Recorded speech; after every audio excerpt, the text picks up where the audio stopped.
Good evening students. Unit 7ல் நம்ம பார்க்க போகிறது environmental factors. So environmental factors அப்படின்னா என்ன அப்படின்னாக்கா, என்விரான்மெண்ட்னு என்ன சொல்லுவோம்? சுற்றுச்சூழல். ஃபேக்டர்ஸ்னு காரணிகள் அப்படின்னு சொல்லுவோம். என்விரான்மெண்டல் ஃபேக்டர்ஸ் அப்படின்னா இந்த இடத்துக்கு என்ன அப்படின்னாக்கா, பிஸ்னஸ் என்விரான்மெண்ட்டில், அதாவது நம்ம செய்யக்கூடிய அந்த தொழிலில், பிஸ்னஸில் சுற்றுச்சூழல் என்விரான்மெண்ட் அப்படிங்கிறது ரொம்ப முக்கியமானது. அது என்ன, நம்ம பிஸ்னஸை பொறுத்த வரைக்கும் என்ன சுற்றுச்சூழல் அப்படின்னா, நம்ம பிஸ்னஸ் பண்ணுறோம் அப்படின்னா இன்டர்னலாகவும் சரி எக்ஸ்டர்னலாகவும் சரி, நாம் தனிப்பட்ட முறையில் எதையுமே செயல்படுத்த முடியாது. இன்டர்னலாக கூட நம்ம எல்லாமே சரி பண்ணிடலாம். ஆனால் எக்ஸ்டர்னலாக பொறுத்த வரைக்கும் நம்ம பிஸ்னஸை சக்ஸஸ்ஃபுல்லாக கொண்டுட்டு போகிறது அப்படிங்கிறது அவ்வளோ ஈஸியான விஷயம் இல்லை. அதாவது நம்ம பப்ளிக்கை சார்ந்திருக்கணும், கவர்மெண்ட்டை சார்ந்திருக்கணும். அதுதான் எக்ஸ்டர்னல்னு சொல்கிறான். அப்போது பப்ளிக்னாலேயும் கவர்மெண்ட்னாலேயும் கூட நாம் ஒரு சில பிரச்சனைகளை சமாளிக்க முடியாமல் போகலாம். ஸோ அப்படி சமாளிக்க முடியாமல் போகிறதுனால நம்ம நிறுவனம், நம்ம கம்பெனி லாஸ் ஆகிறதுக்கான வாய்ப்புகள் இருக்குது. ஸோ இந்த என்விரான்மெண்டல் ஃபேக்டர்ஸில் என்ன விஷயம் சொல்ல வரோம் அப்படின்னாக்கா, ஒரு கம்பெனியை நம்ம ரன் பண்ணுறோம் அப்படின்னாக்கா இன்டர்னலாகவும் சரி எக்ஸ்டர்னலாகவும் சரி, நாம் அந்த என்விரான்மெண்ட், அந்த சுற்றுச்சூழலை நாம் கண்காணிச்சிட்டே இருக்கணும். அப்போ கண்காணிச்சிட்டே இருக்கணும் அப்படின்னு என்ன அப்படின்னா, பொதுமக்களிடம் சரி, நம்ம அரசிடமும் சரி, கரெக்டாக நம்ம பிஸ்னஸை சக்ஸஸ்ஃபுல்லாக கொண்டுட்டு போகணும் அப்படின்னா அந்த சூழலுக்கு ஏற்றவாறு நாம் நம்மளை சேஞ்ச் பண்ணிக்கணும். சரிங்களா? ஸோ அதுதான் இங்கே சொல்ல வரோம். அதுதான் இந்த என்விரான்மெண்டல் ஃபேக்டர்ஸில் சொல்ல வரோம். சரிங்களா? ஸோ இதை தான் பிஸ்னஸ் என்விரான்மெண்ட் அப்படின்னு சொல்கிறாங்க. சரிங்களா? சரி, வாங்க மீனிங் பார்க்கலாம். அப்போது ஒரு நிறுவனத்துடைய சக்ஸஸ் அப்படிங்கிறது அந்த என்விரான்மெண்ட்டை நம்ம கரெக்டாக கவனிச்சிட்டே வந்தோம் அப்படின்னாக்கா நம்ம சக்ஸஸ்ஃபுல்லாக கொண்டுட்டு போக முடியும். அதாவது என்விரான்மெண்ட் அப்படின்னா என்ன சொல்ல வரோம் அப்படின்னாக்கா, ஏற்படக்கூடிய பிரச்சனைகள், அந்த நிறுவனத்துக்கு ஏற்படக்கூடிய பிரச்சனைகளை யார் சமாளிக்கிறாங்களோ அவங்க தான் அதை சக்ஸஸ்ஃபுல்லாக கொண்டுட்டு போக முடியும். ஸோ அதுதான் பிஸ்னஸ் என்விரான்மெண்ட் அப்படின்னு சொல்கிறாங்க. சரிங்களா? ஸோ இந்த என்விரான்மெண்டல் ஃபேக்டர்ஸ் அப்படிங்கிறது என்னென்ன அப்படிங்கிறது சொல்லி இந்த லெசனில் நம்ம தெளிவாக பார்க்கலாம். சரிங்களா? ஸோ மீனிங் பாருங்கள். A business is an integral part of the social system. பாருங்கள், social system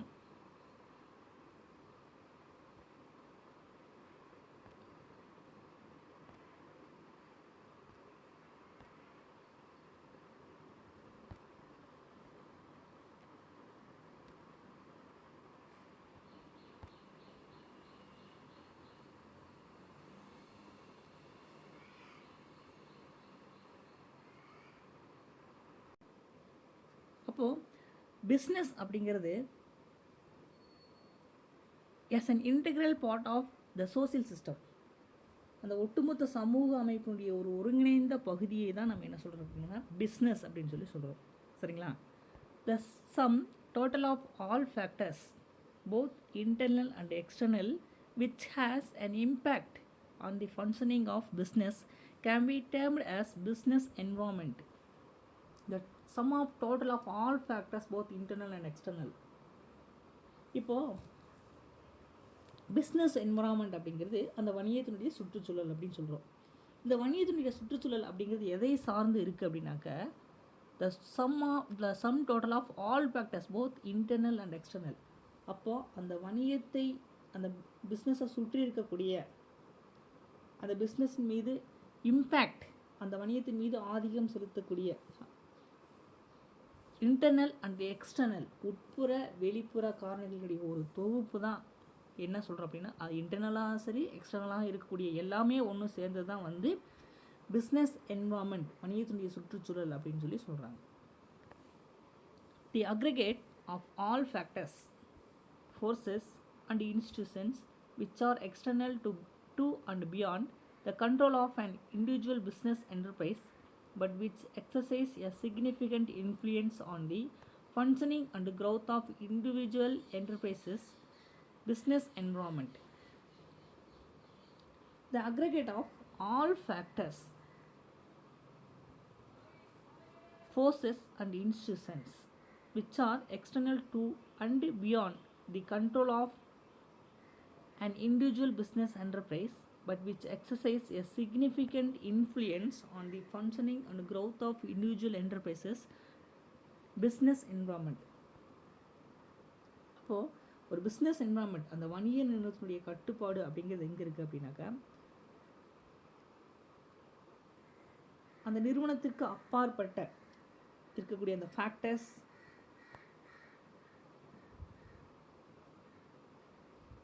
ஃபோர்ஸஸ், அந்த வணிக நிறுவனத்துக்கு அப்பாற்பட்ட அந்த காரணிகள், அந்த சக்திகள், இது எல்லாமே பார்த்திங்க அப்படின்னாக்க அந்த கம்பெனியினுடைய அந்த காமர்ஸ், அந்த வர்த்தகத்தினுடைய சூழலின் செயல்பாடுகளுக்கும்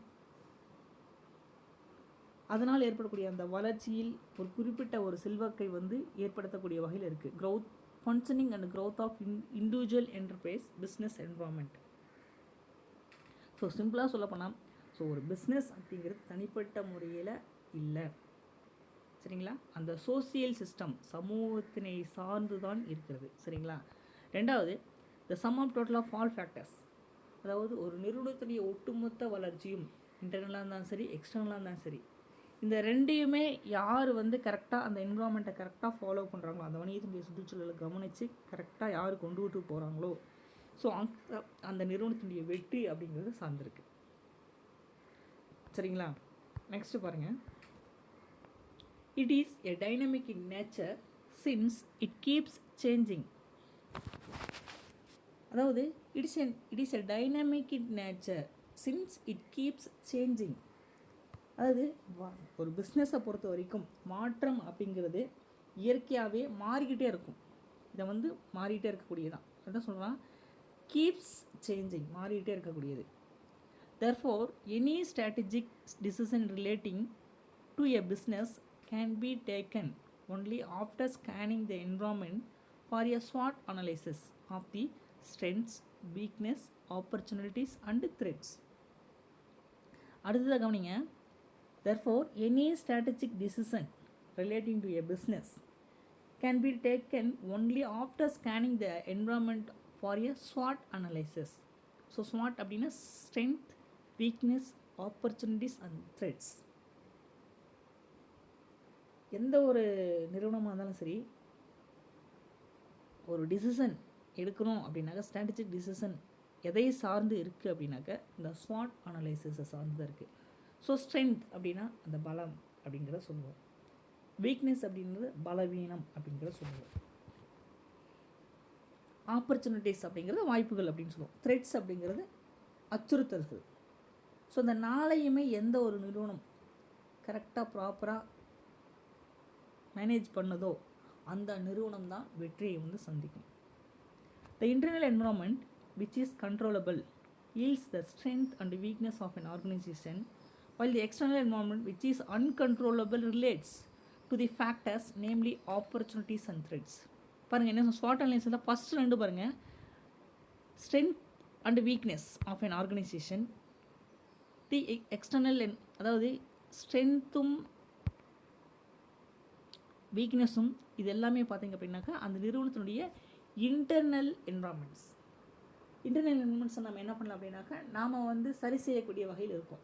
ஸ்ட்ரென்த்தாக இருந்தாலும் சரி, வீக்னஸாக இருந்தாலும் சரி, அதை நம்மளால் கண்ட்ரோல் பண்ண முடியும், கட்டுப்படுத்த முடியும், சக்ஸஸ்ஃபுல்லாக கொண்டுட்டு போகிறதும் முடியும், இதை வந்து நம்ம பாதுகாக்க முடியும். ஆனால் எக்ஸ்டர்னல் என்விரான்மெண்ட் சொல்லக்கூடிய ஆப்பர்ச்சுனிட்டிஸும் த்ரெட்ஸும் இதை நாம் நிர்ணயிக்க முடியாது, நம்மளால் கட்டுப்படுத்தவும் முடியாது.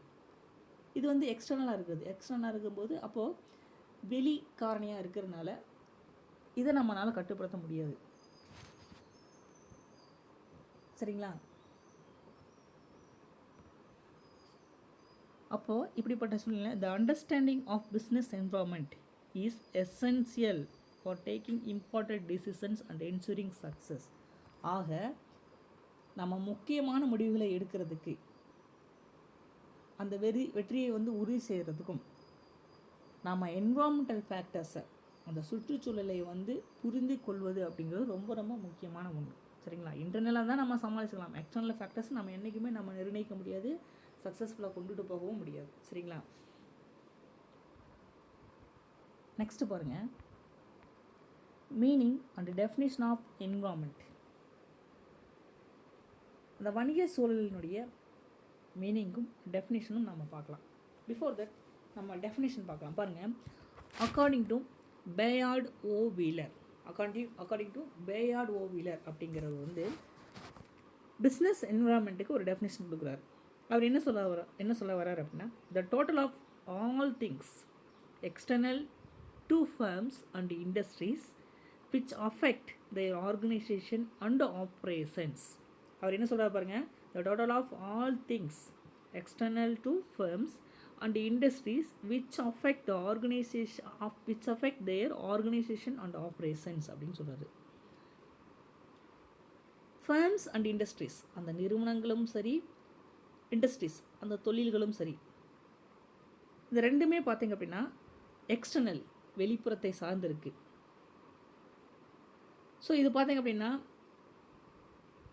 Which affect their organisation and operations, அது பார்த்தீங்க அப்படின்னா வெளிப்புறத்தில் இருக்கக்கூடிய அந்த எக்ஸ்டர்னல் ஃபேக்டர்ஸ் இது ரெண்டுமே பார்த்தீங்க அப்படின்னாக்கா which affect their organisation and operations, அவர்களுடைய அமைப்பும் நடவடிக்கைகளையும் பாதிக்கக்கூடிய வகையில் இருக்குது அப்படின்றாங்க. பாருங்கள், according to Bayard O Wheeler என்ன பிஸ்னஸ் என்விரான்மெண்ட்டுக்கு என்ன வராரு அப்படின்னா, the total of all things external to firms and industries, ஃபர்ம்ஸும் சரி இண்டஸ்ட்ரீஸும் சரி, நிறுவனமாக இருந்தாலும் சரி தொழில்களாக இருந்தாலும் சரி, இந்த ரெண்டுமே பார்த்தீங்க அப்படின்னாக்கா எக்ஸ்டர்னல் ஃபேக்டர்ஸ், அதாவது வெளிப்புற இன்டர்னல் ஃபேக்டர் வந்து சரி பண்ணிக்கலாம். எக்ஸ்டர்னல் ஃபேக்டர்ஸ் தான் என்ன பண்ணுது அப்படின்னா அந்த நிறுவனத்துடைய சக்ஸஸை வந்து நிர்ணயிக்குது. சரிங்களா? பாருங்கள், அந்த எக்ஸ்டர்னல் ஃபேக்டர்ஸ் வந்து என்ன பண்ணுதுன்னா இந்த ஃபர்ம்ஸையும் இண்டஸ்ட்ரீஸையும் which affect their organisation and operations, வெளிப்புற காரணிகள் வந்து அந்த ஆர்கனைசேஷன்ஸையும் ஆப்ரேஷன்ஸையும் பாதிக்கக்கூடிய வகையில் இருக்குது அப்படின்னு சொல்லி பேயார்ட் ஓ வீலர் வந்து இந்த பிஸ்னஸ் என்விரான்மெண்ட்டுக்கு வந்து டெஃபினேஷன் கொடுக்குறாரு. சரிங்களா? நல்லா சிம்பிளாக புரிஞ்சுக்கோங்க. ஃபர்ம்ஸாக இருந்தாலும் சரி இண்டஸ்ட்ரீஸாக இருந்தாலும் சரி, எக்ஸ்டர்னல் ஃபேக்டர்ஸ் வந்து அந்த நிறுவனத்தை வந்து அந்த ஆர்கனைசேஷன் அண்ட் ஆப்ரேஷன்ஸை வந்து பாதிக்கக்கூடிய வகையில் இருக்குது அப்படின்னு சொல்லி பேயார்ட் ஓ வீலர் வந்து டெஃபினேஷன் கொடுக்குறாரு. ஓகேங்களா? அடுத்து பாருங்கள், மீனிங் பாருங்கள். A business in order to remain successful and competitive has to adapt to the constantly changing environment. So the business is in order to remain successful and competitive has to adapt to the constantly changing environment. ஒரு வணிக நிறுவனம் அப்படிங்கிறது அந்த successful order to remain successful and competitive has to adapt to the constantly changing environment. ஒரு வணிக நிறுவனம் அந்த நிறுவனத்தினுடைய சக்ஸஸ் அப்படிங்கிறது எதை சார்ந்திருக்கு அப்படின்னாக்கா அந்த சுற்றுச்சூழலை வந்து எந்த அளவுக்கு அவங்க மாற்றிக்கிறாங்களோ அதை பொறுத்து தான் சக்ஸஸ்ஃபுல் அப்படிங்கிறது இருக்குது. அதே மாதிரி காம்படிட்டிவ், அந்த போட்டிக்கும் அந்த போட்டிக்கு ஏற்றவாறு அந்த நிறுவனத்தை அவங்க எப்படி மாற்றிக்கிறாங்களோ அதை பொறுத்து தான் அந்த சக்ஸஸ்ஃபுல் அப்படிங்கிறது இருக்குது. பாருங்கள், அந்த சக்ஸஸ்ஃபுல் அப்படிங்கிறது எப்படி அமையுது அப்படின்னா the formation of strategic decisions, policies and programmes requires an understanding of the environmental factors impacting the business. பாருங்கள், அப்போது அந்த ஃபார்மேஷன் அவங்க அந்த சக்ஸஸை கொண்டு போகணும் அப்படின்னாக்க என்ன பண்ணணும் அப்படின்னாக்கா ஃபார்மேஷன் ஆஃப் ஸ்ட்ராட்டஜிக் டிசிஷன்ஸ் அந்த நம்ம முடிவெடுக்கிறது, பாலிசிஸ் ஃப்ரேம் பண்ணுறது, ப்ரோக்ராம்ஸ் ஃப்ரேம் பண்ணுறது, இது எல்லாமே பார்த்தீங்க அப்படின்னாக்க அந்த நிறுவனத்தினுடைய வெற்றியை சார்ந்து இருக்குது அப்படிங்கிறாங்க. ஸோ இது எல்லாத்தையுமே அந்த என்விரான்மெண்ட்டுக்கு ஏற்ற மாதிரி இதை நம்ம சக்ஸஸ்ஃபுல்லாக கொண்டுட்டு போகணும். எதையெல்லாம் அந்த என்விரான்மெண்ட்டுக்கு ஏற்ற மாதிரி நம்ம ஸ்ட்ராட்டஜிக் டிசிஷன்ஸ் எடுக்கணும், பாலிசிஸ் ஃப்ரேம் பண்ணணும், ப்ரோக்ராம்ஸை போடணும். இது எல்லாத்தையுமே அந்த என்விரான்மெண்ட்டுக்கு ஏற்ற மாதிரி நம்ம செயல்படுத்தினா மட்டும்தான் அந்த நிறுவனத்துடைய சக்ஸஸ் அப்படிங்கிறது கிடைக்கும். Therefore, scanning of the environment or identifying threats and opportunities is essential for any business. So ஆக மொத்தம் இந்த த்ரெட்ஸாக இருந்தாலும் சரி ஆப்பர்ச்சுனிட்டிஸாக இருந்தாலும் சரி இந்த ரெண்டையுமே நம்ம நல்லா தெரிஞ்சுக்கிட்டு அதுக்கேற்ற மாதிரி நாம் அந்த பிஸ்னஸ் என்விரான்மெண்ட் அந்த வணிக சூழலை ரொம்ப ஸ்கேன் பண்ணுறதுனா ஆய்வு செய்து கரெக்டாக வழி நடத்துறது அப்படிங்கிறது ரொம்ப முக்கியமான ஒன்று. சரிங்களா? அடுத்தது பாருங்கள், The significance of understanding the business environment is as follows. அது என்ன, அந்த வணிக சுற்றுச்சூழலுடைய முக்கியத்துவம், significance of understanding the business environment. Business என்வாரன்மெண்ட்னுடைய சிக்னிஃபிகன்ஸ், வணிக சுற்றுச்சூழலுடைய முக்கியத்துவம் என்னென்ன அப்படிங்கிறத நம்ம கீழே 1 by 1 பார்க்கலாம். சரிங்களா? இந்த பிஸ்னஸ் என்வாரன்மெண்ட்னுடைய முக்கியத்துவம் என்னென்ன அப்படிங்கிறத பற்றி பார்க்கலாம். இதில் first one, helps in formulating strategy and future planning. இந்த பிஸ்னஸ் என்வாரன்மெண்ட், இந்த வணிக சுற்றுச்சூழலுடைய முக்கியத்துவத்தில் ஃபஸ்ட்டு பார்த்திங்க அப்படின்னாக்கா helps in formulating strategy and future planning.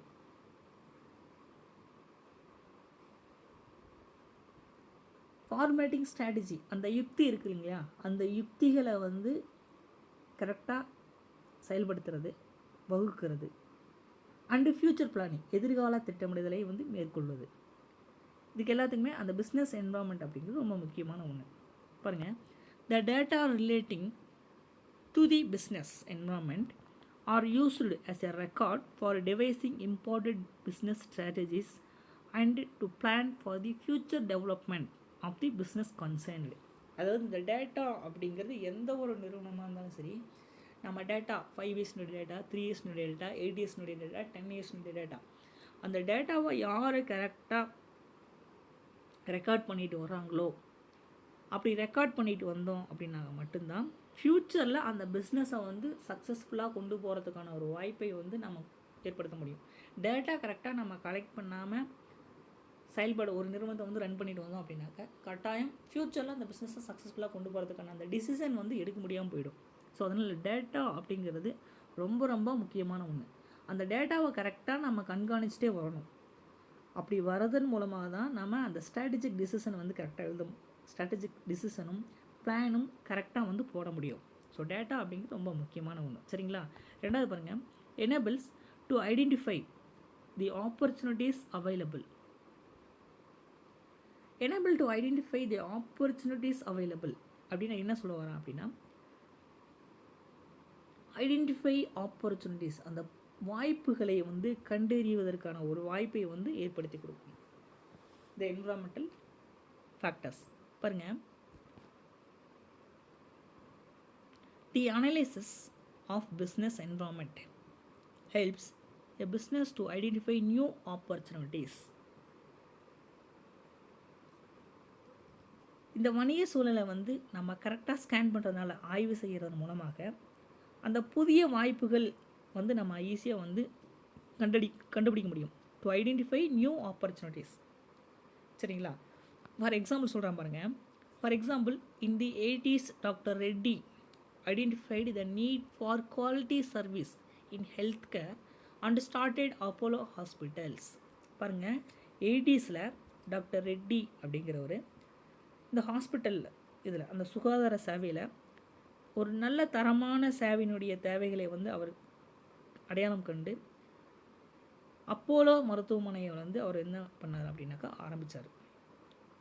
Health care and quality service and in health care. இது எல்லாம் நல்லா மனசில் வச்சுட்டு அவர் அப்போலோ ஹாஸ்பிட்டல் வந்து ஸ்டார்ட் பண்ணார்.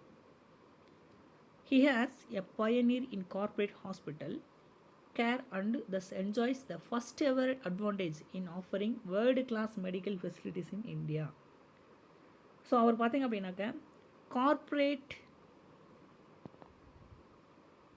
ஹாஸ்பிட்டல், அந்த பெரிய நிறுவன மருத்துவமனையில் இவர் ஒரு முன்னோடியாக இருந்து இந்தியாவிலேயே உலகத்தரம் வாய்ந்த ஒரு மருத்துவ வசதியை வந்து தருவதில் ஒரு முதன்மையாக திகழ்ந்தவர் டாக்டர் ரெட்டி. சரிங்களா? ஸோ இதெல்லாம் enables to identify the opportunities available அப்படின்னு சொல்கிறோம். சரிங்களா? அடுத்து பாருங்கள், என்விரான்மெண்ட் ஸ்கேனிங். என்விரான்மெண்ட் ஸ்கேனிங்னா என்ன? அந்த சுற்றுச்சூழலை வந்து நம்ம சோதனை பண்ணணும். அதான் வந்து என்விரான்மெண்ட் ஸ்கேனிங் அப்படின்னு சொல்கிறோம். பாருங்கள், it helps the firms to identify threats which may affect the business.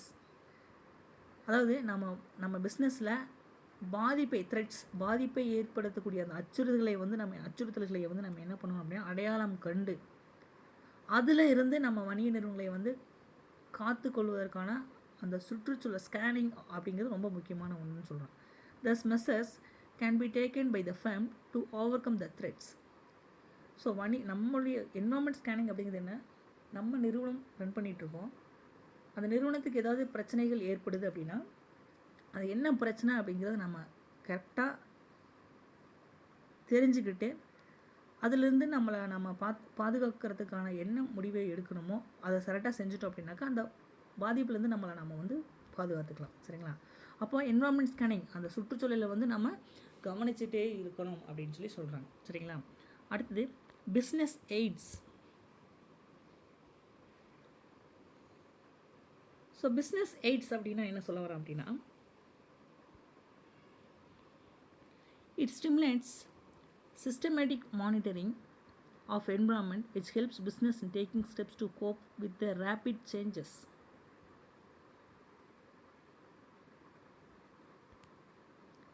பாருங்க, அந்த என்விரான்மெண்ட் ஸ்கேனிங்க்கு ஒரு சின்ன ஒரு எக்ஸாம்பிள் மட்டும் சொல்கிறேன் பாருங்கள். அந்த சூழலுக்கு ஏற்றவாறு நம்மளை மாற்றிக்கணும் அப்படிங்கிறது அந்த என்விரான்மெண்ட் ஸ்கேனிங் அப்படின்னு சொல்லி சொல்கிறோம். இங்கே எக்ஸாம்பிள் கொடுத்துருக்கான் பாருங்கள். For example, Japanese camera film making company, அதாவது Japanese camera film making company, அதாவது ஃபுஜி ஃபிலிம்ஸ் அப்படிங்கிறது வச்சுருக்காங்க. Which had global presence for over 50 years was affected with the advent of digital cameras.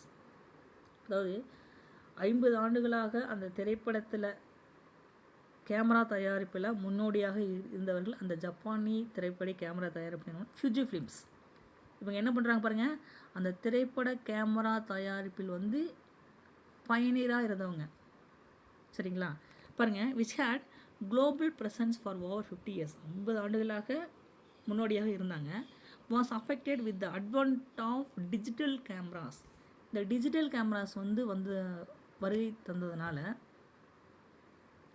இவங்க வந்து நிறைய அந்த த்ரெட்ஸ், அந்த அச்சுறுத்தல்களுக்கு வந்து ஆளானாங்க. இவங்களால அந்த டிஜிட்டல் கேமரா வருகையினால் இவங்களுடைய ஃபுஜி ஃபிலிம்ஸ் வந்து டவுன் ஆக ஆரம்பிச்சிச்சு. ஆனால் இவங்க வந்து அந்த என்விரான்மெண்டல் ஸ்கேனிங் என்று சொல்லக்கூடிய அந்த சுற்றுச்சூழலுக்கு ஏற்றவாறு இவங்களும் இவங்க டவுன் ஆனதுக்கப்புறம் அந்த டிஜிட்டல் கேமராவுடைய வருகையை தெரிஞ்சுக்கிட்டு, ஸோ அதுக்கேற்ற மாதிரி அந்த சுற்றுச்சூழலுக்கு ஏற்றவாறு இவங்களும் அவங்களுடைய ஃபுஜி ஃபிலிம்ஸை வந்து பார்த்திங்க அப்படின்னாக்கா என்விரான்மெண்ட்டை வந்து சேஞ்ச் பண்ணிக்க ஆரம்பித்தாங்க. இவங்களும் டிஜிட்டல் கேமராஸினுடைய வருகையை தெரிஞ்சுக்கிட்டு அந்த டிஜிட்டல் கேமராவை வந்து மேனுஃபேக்சர் பண்ண ஆரம்பித்தாங்க. சரிங்களா? அதுக்கப்புறம் அந்த உற்பத்தியில் புதிய மாற்றங்களை கொண்டு வந்ததுக்கப்புறம் மீண்டுமே அவங்க இடத்த வந்து அவங்க பிடிச்சிட்டாங்க. சரிங்களா? ஸோ இந்த இடத்துக்கு என்ன சொல்கிறோம் அப்படின்னாக்கா, அந்த என்விரான்மெண்டல் ஸ்கேனிங் நம்ம பழமையாக எப்படி செயல்பட்டோமோ அப்படிங்கிறத விட அந்த என்விரான்மெண்ட்டுக்கு ஏற்ற மாதிரி நம்ம மாற்றிக்கிட்டோம் அப்படின்னா தான் நம்மளுடைய பிஸ்னஸில் வந்து சக்ஸஸ்ஃபுல்லாக கொண்டுட்டு போக முடியும். இல்லை அப்படின்னாக்கா கட்டாயம் கொண்டு போக முடியாது. சரிங்களா?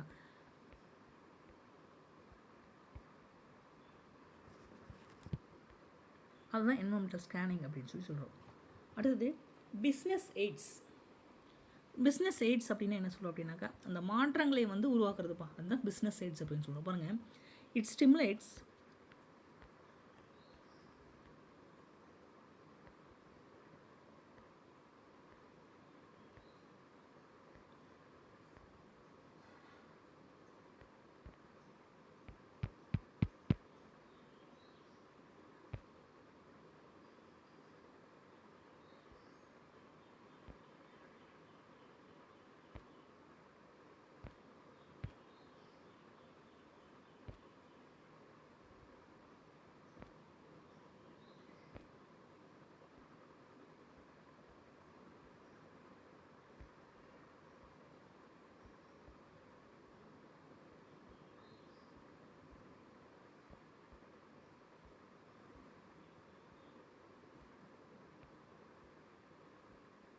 ஸோ பிஸ்னஸ் எய்ட்ஸ் அப்படிங்கிறது it stimulates systematic monitoring of environment which helps business in taking steps to cope with the rapid changes.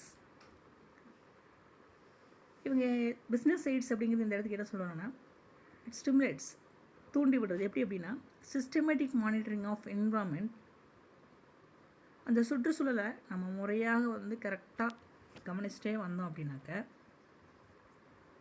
அந்த நிறுவனத்தை, அந்த கம்பெனியை ரொம்ப ரேப்பிடாக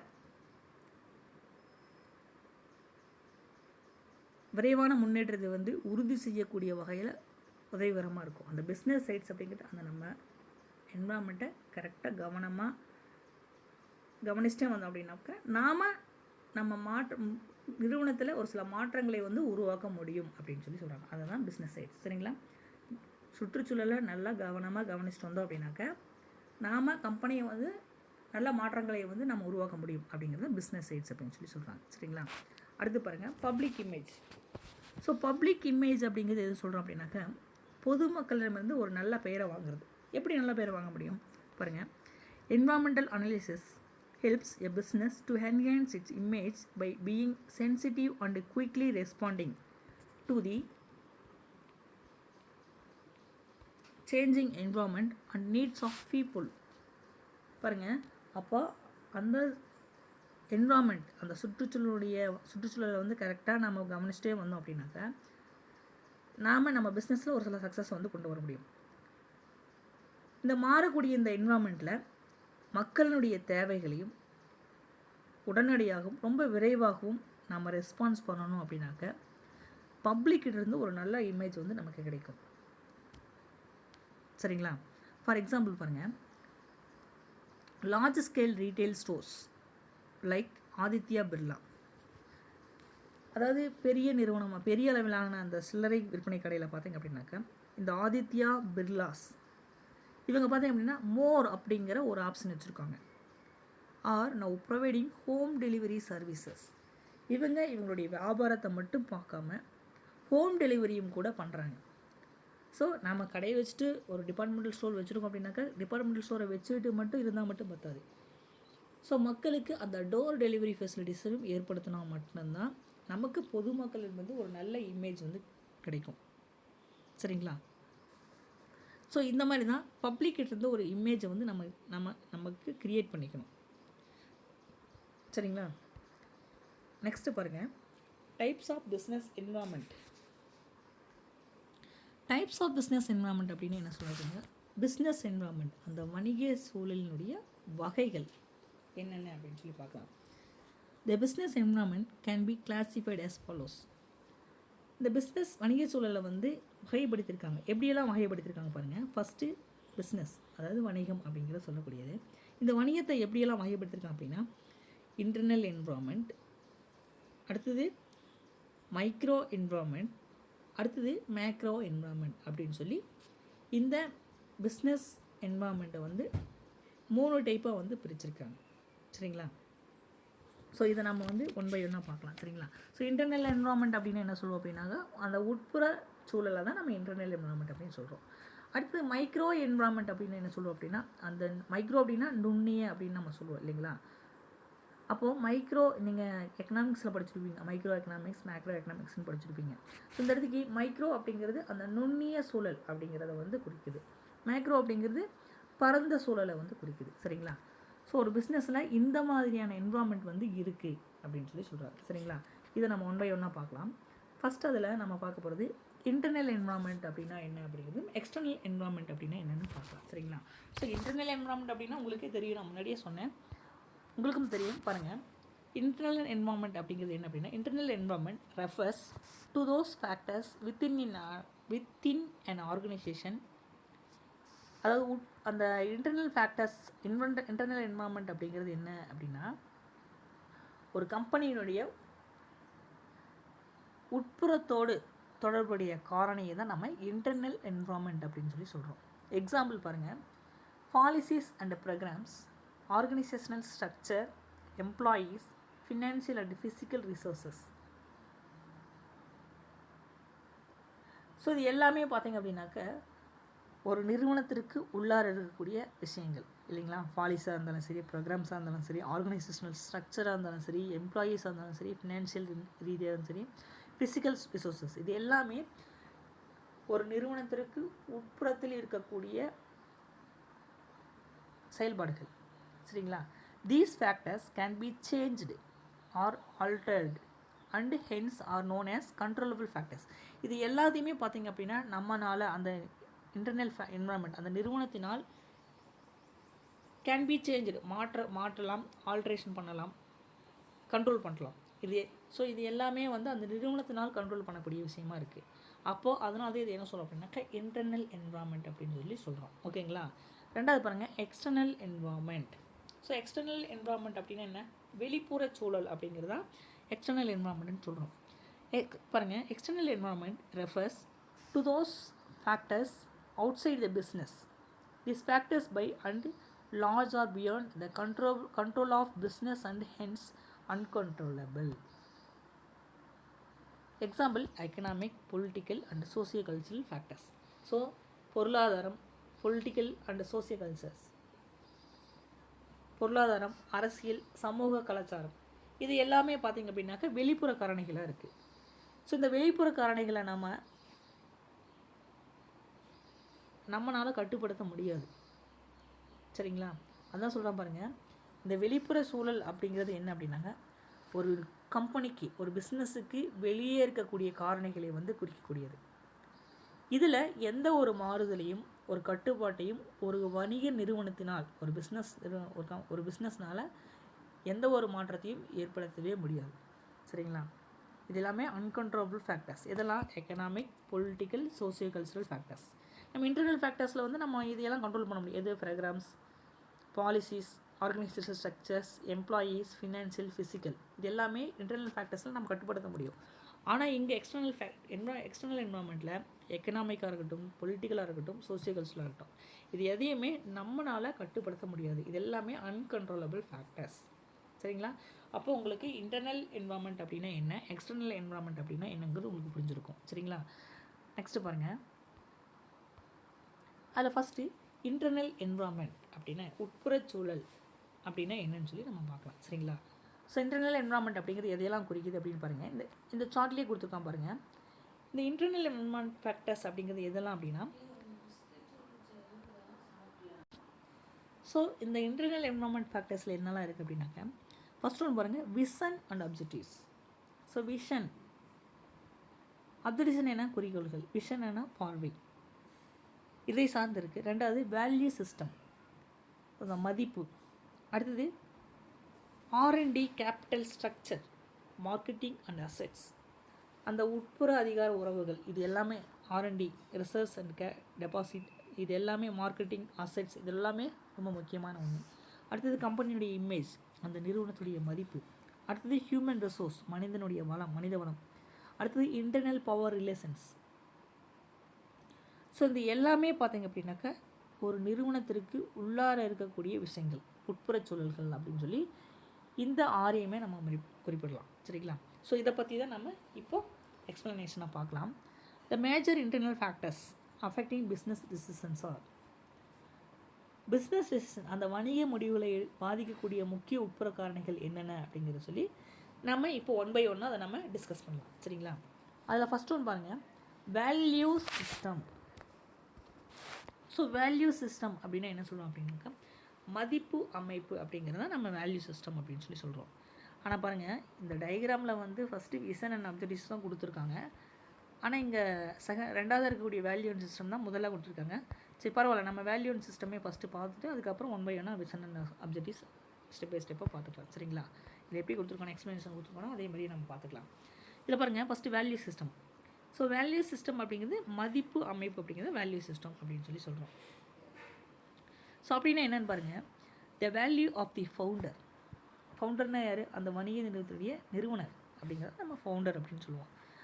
ஓனர் ஆஃப் தி பிஸ்னஸ், அந்த நிறுவனத்துடைய உரிமையாளர். Protocols down to entire organisation and has a profound effect on the organisation.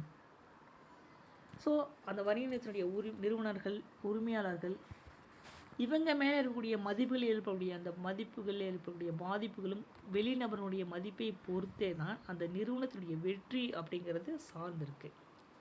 அந்த ஃபவுண்டராக இருக்கட்டும், ஓனராக இருக்கட்டும், அவங்களுடைய மதிப்பு வெளிவட்டாரத்தில் அவங்களுடைய மதிப்பு எப்படி இருக்கோ அதை பொறுத்து தான் அந்த நிறுவனத்துடைய வெற்றியோ தோல்வியோ இருக்குது அப்படிங்கிறாங்க. சரிங்களா. அதை தான் வேல்யூ சிஸ்டம் அப்படின்னு சொல்லி சொல்கிறாங்க. The success of an organization depends upon the sharing of value system by all members. அப்போது த சக்ஸஸ் ஆஃப் அன் ஆர்கனை ஒரு நிறுவனத்துடைய வெற்றி அப்படிங்கிறது எதை சார்ந்திருக்கு அப்படின்னாக்க sharing of value system by all members. இவங்க எல்லாத்தையுமே சார்ந்து தான் அந்த நிறுவனத்துடைய வெற்றி அப்படிங்கிறது சார்ந்திருக்கு. External business associates like suppliers and distributors consider the value system practiced by an organization with strong culture of ethical standards and values. அப்போ அந்த நிறுவனத்துடைய வெற்றி அப்படிங்கிறது எதை சார்ந்திருக்குன்னா external business associates like suppliers, அந்த சப்ளையர்ஸ் மூலமாகவும் and distributors consider the value system practised by an organisation with strong culture of ethical standards and values. நமக்கு ரா மெட்டீரியல் சப்ளை பண்ணுவாங்க, அதுக்கப்புறம் டிஸ்ட்ரிபியூட்டர்ஸ் நம்ம பொருளை வந்து ஹோல்சேலர், ரீட்டைலர்ஸ் இந்த மாதிரி சப்ளை பண்ணாங்க இல்லையா. ஸோ இவங்க இந்த வெளி நபர்களுடைய வட்டாரத்தில் நாம் நம்மளுடைய மதிப்பை எப்படி தக்க வச்சுக்கிறோமோ அதை பொறுத்து தான் நம்மளுடைய நிறுவனத்துடைய வெற்றி அப்படிங்கிறது சார்ந்திருக்கு அப்படின்னு சொல்லி சொல்கிறாங்க. சரிங்களா? அதுக்கு ஒரு சின்னதாக ஒரு எக்ஸாம்பிள் சொல்கிறாங்க பாருங்கள். அந்த எக்ஸாம்பிள் பாருங்கள். 2 Indian companies, Tata Steel and Wipro, have been named as the world's most ethical companies. இது பாருங்கள், இந்தியாவில் இருக்கக்கூடிய டாடா ஸ்டீலும் சரி, விப்ரோவாக இருக்கட்டும், இது எல்லாமே பார்த்திங்கன்னா வேர்ல்ட்ஸ் மோஸ்ட் எத்திக்கல் கம்பெனிஸ். உலகத்தில் பார்த்திங்க அப்படின்னா உலகத்தரம் வாய்ந்த உலகின் மிகவும் சிறந்த நிறுவனமாக இருக்கக்கூடியது நிறுவனங்கள் by American think tank Ethisphere Institute. So இதை பார்த்திங்க அப்படின்னாக்க அமெரிக்காவில் இருக்கக்கூடிய அந்த திங்க் டேங்க் எத்திஸ்பேர் இன்ஸ்டியூட் வந்து இந்தியாவில் இருக்கக்கூடிய இந்த டாட்டா, விப்ரோ எல்லாம் பார்த்திங்க அப்படின்னாக்க வேல்யூஸ் சிஸ்டம் இருக்கக்கூடிய நிறுவனங்கள் அப்படின்னு சொல்லி ஒரு நல்ல பெயரை வந்து ஏற்படுத்தியிருக்கு. அது மட்டும் இல்லாமல் Infosys, Murugappa groups, TVS group இதுவும் பார்த்திங்க அப்படின்னாக்க வேல்யூ சிஸ்டத்தில் ரொம்ப தரமான நிறுவனங்கள் அப்படின்னு சொல்லி இந்த American think tank Ethisphere institute வந்து சொல்லியிருக்கு. சரிங்களா? நெக்ஸ்ட்டு பாருங்கள். ஸோ இதை தான் வேல்யூ சிஸ்டம். அப்போ மதிப்பு அப்படிங்கிறது ரொம்ப முக்கியமான ஒன்று. சரிங்களா? ரெண்டாவது பாருங்கள், vision and objectives. So vision and objectives அப்படின்னா உங்களுக்கு என்னன்னு தெரியும். ஸோ விஷன் அப்படிங்கிறது என்ன? பார்வை. அப்ஜெக்டிவ்ஸ் அப்படிங்கிறது குறிக்கோள். ஸோ இந்த ரெண்டுமே பார்த்திங்க அப்படின்னா ஒரு நிறுவனத்துக்கு ரொம்ப முக்கியமான ஒன்று. பாருங்கள், the vision and objectives of a business guides it operations and strategic decisions. ஒரு வணிகத்தினுடைய அந்த பார்வையும் குறிக்கோளும் அந்த ஸ்ட்ராட்டஜிக்கு, அந்த யுக்தியை வந்து முடிவுகளை மேற்கொள்வதற்கு ரொம்ப முக்கியமான ஒன்றா இருக்குது. இந்த ரெண்டுமே கரெக்டாக ப்ராப்பராக நம்ம ஆப்ரேட் பண்ணலை அப்படின்னாக்க இதை வந்து நம்ம அச்சீவ் பண்ண முடியாது. ஃபார் எக்ஸாம்பிள் சொல்கிறேன் பாருங்கள், Amul the taste of India. இந்த அமுல் அப்படிங்கிறது பார்த்திங்க அப்படின்னாக்க குஜராத்தில் இருக்கக்கூடிய cooperative milk marketing federation, GCMMF என்று சொல்லக்கூடிய அந்த குஜராத் கூட்டுறவு பால் விற்பனை கூட்டமைப்பு மூலமாக இந்த அமுல் ப்ராடக்டை வந்து வெளியிடுறாங்க. இவங்க டேஸ்ட்டாக அமுல் ஐஸ்கிரீம் இந்த மாதிரியான ஒரு சில கோஆப்ரேட்டிவ் சொசைட்டி மூலமாக இவங்க வந்து இதை மில்கை வந்து பால் சம்மந்தமான அந்த ஃபுட் ஐட்டம்ஸை வந்து இவங்க ரொம்ப டேஸ்ட்டாக வந்து பண்ணி கொடுக்குறாங்க. ஸோ இந்த இடத்துக்கு என்ன சொல்ல வரோம் அப்படின்னாக்க அந்த சுவை அதை தான் வந்து என்ன சொல்கிறாங்க அப்படின்னாக்க விஷன் அப்படின்னு சொல்லி சொல்கிறாங்க. ரெண்டாவது பாருங்கள்,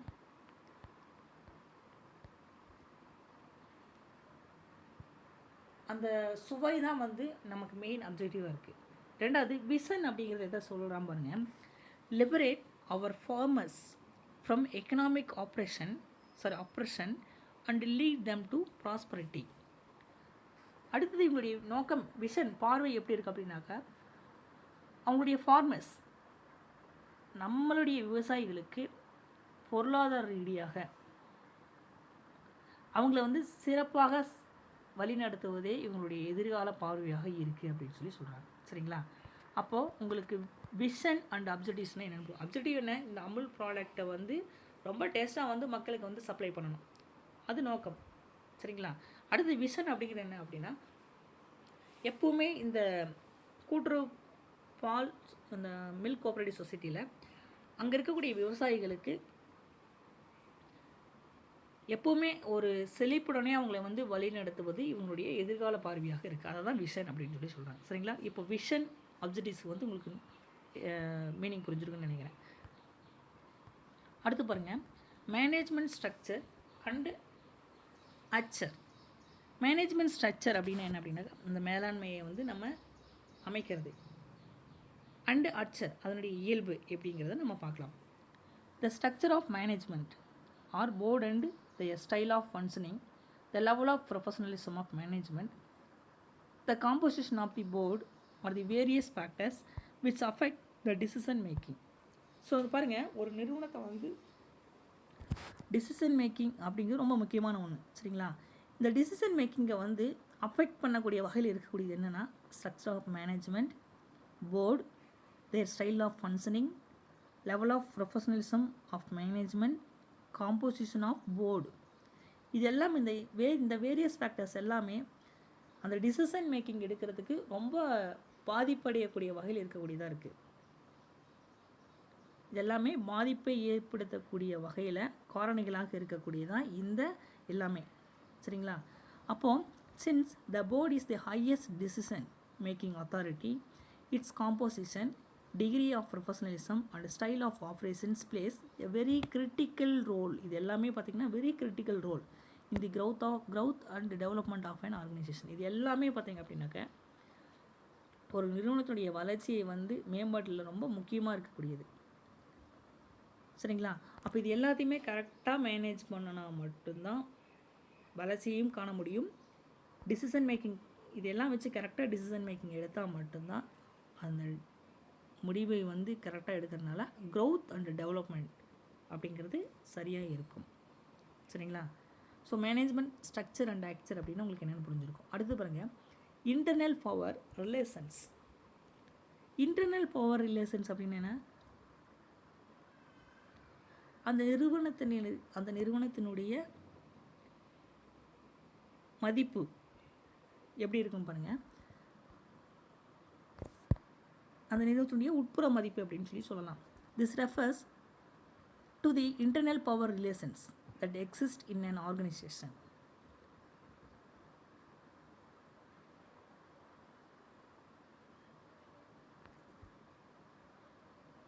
அதாவது அந்த உட்புற அதிகாரிகளினுடைய உறவு, அதுதான் இன்டர்னல் பவர் ரிலேஷன்ஸ் அப்படின்னு சொல்கிறோம்.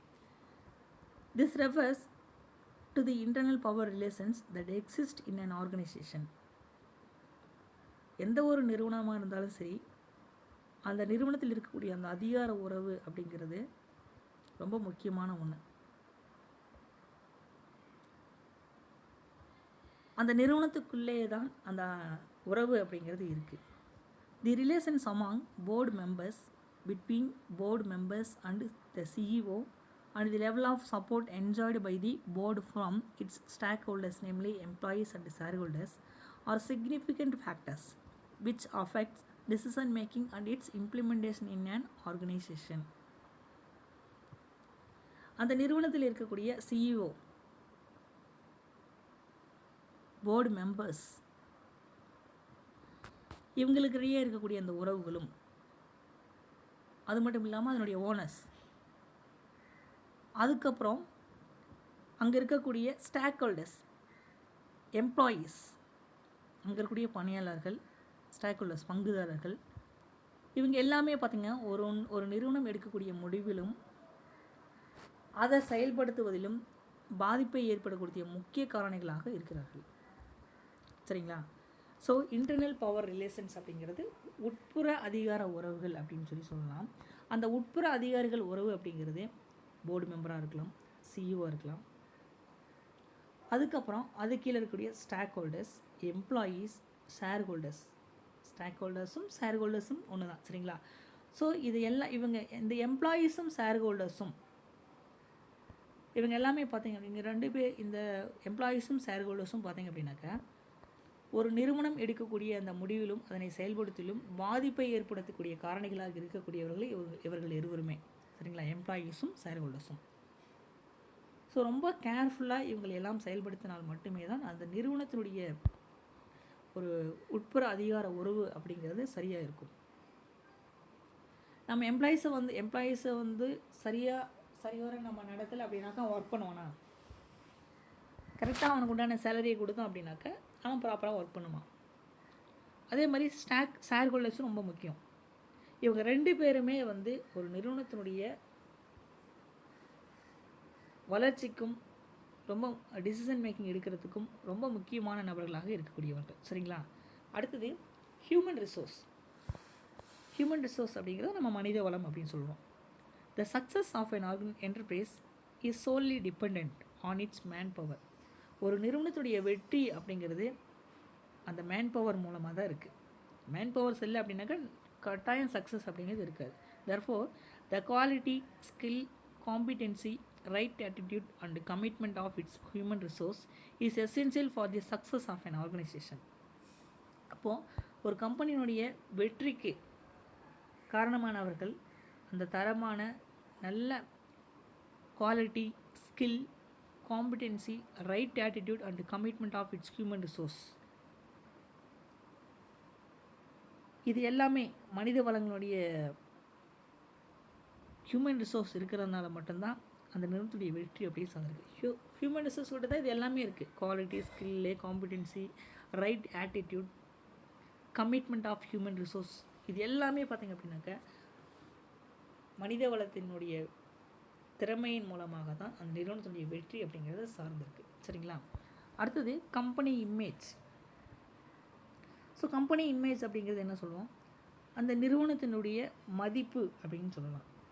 ஸோ நிறுவனத்தினுடைய மதிப்பு அப்படிங்கிறது எப்படி இருக்கும் அப்படின்னா, the image of an organisation plays an important role in introducing new products, selecting agents and dealers for distribution, forging alliances with suppliers, expanding and entering new markets, both domestic and international, raising finance, etc. அப்போ ஒரு நிறுவனத்துடைய மதிப்பு அப்படிங்கிறது new product, புதிய தயாரிப்புகளை வந்து அறிமுகப்படுத்துறது, selecting agents and dealers for distribution, அந்த dealers அந்த விநியோகஸ்தர்களை வந்து ஏஜெண்ட்டையும் அந்த முகவர்களையும் விற்பனையாளர்களையும் நம்ம சிறப்பான முறையில் தேர்ந்தெடுக்கணும். தென் ஃபார்கிங் அலையன்சஸ் வித் சப்ளையர்ஸ், நமக்கு ரா மெட்டீரியல் சப்ளை பண்ணுறாங்க இல்லையா, அவர்களின் பொருள் நமக்கு ரா மெட்டீரியல் சப்ளை பண்ணுறவங்களுக்கு கூட நம்ம அந்த ஒப்பந்தங்களை வந்து உருவாக்கிக்கணும். Expanding and entering new markets, both domestic and international, raising finance extra. So டொமஸ்டிக்காகவும் இன்டர்நேஷ்னலாகவும் ஃபினான்ஸை வந்து நம்ம அதிக அளவில் தேவையான கேபிட்டலை வந்து நம்ம ரேஸ் பண்ணிக்கிறதுக்கான மெத்தடை வந்து ஏற்படுத்திக்கிறது. ஸோ இது எல்லாமே ஒரு நிறுவனத்தினுடைய மதிப்பை வந்து சார்ந்திருக்கு. சரிங்களா? ஸோ ஒரு கம்பெனியினுடைய இமேஜ் அப்படிங்கிறது என்ன அப்படின்னாக்கா, புது பொருளை வந்து வெளியிடணும், ஏஜென்ட்டையும் டீலரையும் நல்ல தரமான முறையில் அப்பாயின்மெண்ட் பண்ணணும், அது மட்டும் இல்லாமல் நல்ல சப்ளையர்ஸை வந்து நம்ம ஏற்படுத்திக்கணும், மார்க்கெட்டில் நியூ பொருளை வந்து வெளியிடக்கூடிய வகையில், அதாவது டொமஸ்டிக்காகவும் சரி இன்டர்நேஷ்னலாகவும் சரி நல்ல முறையில் நம்ம மார்க்கெட்டை வந்து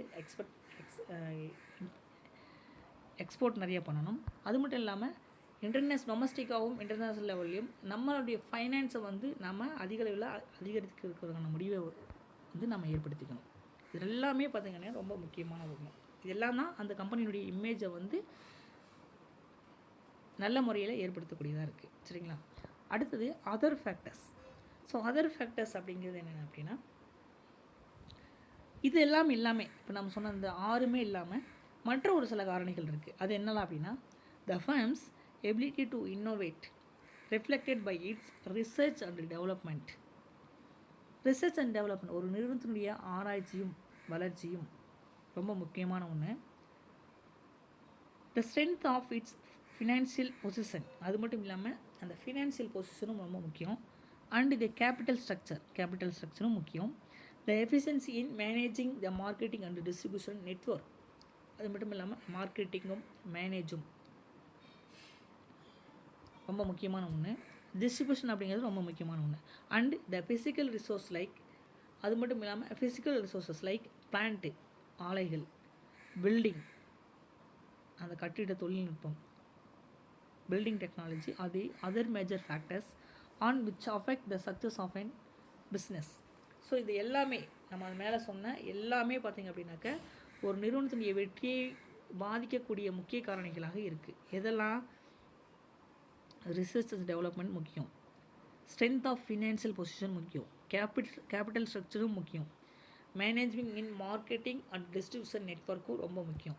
அது மட்டும் இல்லாமல் ஃபிசிக்கல் ரிசோர்ஸஸ் என்று சொல்லக்கூடிய பிளான்ட்டு, பில்டிங்கு, டெக்னாலஜி, இது எல்லாமே பார்த்திங்க அப்படின்னாக்க ஒரு நிறுவனத்தினுடைய வெற்றியை பாதிக்கக்கூடிய காரணிகளாக இருக்குது. ஸோ இது எல்லாத்தையுமே தரமானதாகவும் சிறப்பான முறையில் நம்ம கையாண்டுட்டு வந்தோம் அப்படின்னாக்க நமக்கு நிச்சயம் சக்ஸஸ் அப்படிங்கிறது வந்து கிடைக்கும். சரிங்களா? ஸோ இப்போ நாம் இது பார்த்தது எல்லாமே பார்த்திங்க அப்படின்னாக்க த major internal factors affecting business decisions அப்படின்னு சொல்லி பார்த்தோம். சரிங்களா? ஸோ எல்லாமே பார்த்திங்க அப்படின்னாக்க ஒரு வணிக முடிவுகளை பாதிக்கக்கூடிய முக்கியமான உட்புற காரணிகளாக இருக்குது. இதெல்லாம் the value system, vision and objectives,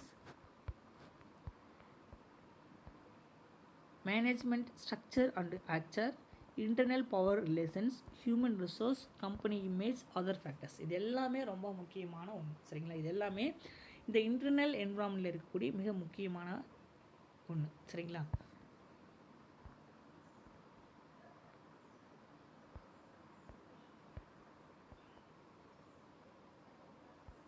அடுத்தது external environment. So external environment அப்படின்னு என்ன சொன்னோம்? அந்த வெளிப்புற சூழல் அப்படிங்கிறத நம்ம எக்ஸ்டர்னல் என்விரான்மெண்ட் அப்படின்னு சொல்லி சொல்லுவோம். All factors outside the business which have a bearing on the working of business can be termed as the external environment. ஒரு வியாபாரத்திற்கு வெளியில் இருக்கக்கூடிய அனைத்து வகையான காரணிகளும் நம்ம என்ன சொல்லுவோம் அப்படின்னாக்க எக்ஸ்டர்னல் என்விரான்மெண்ட், வெளிப்புற சூழல் அப்படின்னு சொல்லி சொல்லுவோம். This is subdivided into micro or task environment and macro or general environment அப்படின்னு சொல்லி சொல்கிறோம். ஸோ இது எல்லாமே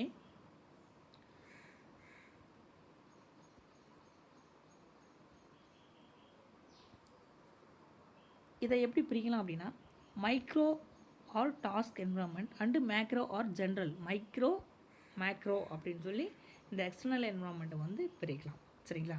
ஸோ இந்த மைக்ரோ மேக்ரோ என்ன அப்படிங்கிறத பற்றி நாம் ஒன் பை ஒன்னாக பார்க்கலாம். சரிங்களா?